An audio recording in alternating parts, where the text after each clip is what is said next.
அந்த இரவு சோழ வீரர்கள் இருளுக்குள் நுழைந்தார்கள்.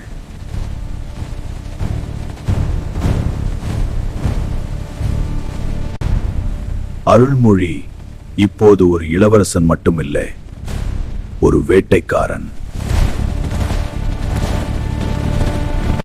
அந்த உளவு வீரன் சதியின் பாதையை தேடிக்கொண்டிருந்தான்.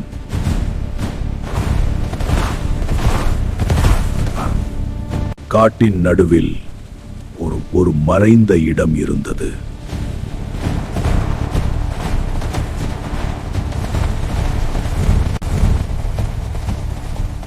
அங்கே கரிகாலன் மரணத்தின் பின்னால் இருந்தவர்கள் மீண்டும் ஒன்று சேர்ந்திருந்தார்கள். இப்போது அவர்களின் அடுத்த இலக்கு அருள்மொழி. ஆனா அருள்மொழி இப்போது பயப்படவில்லை. அந்த இருள் ஒவ்வொரு நொடிக்கும் ஆபத்தாக மாறியது. கதிர் இப்போது வேட்டை முடிவை நோக்கி நகர்ந்தது.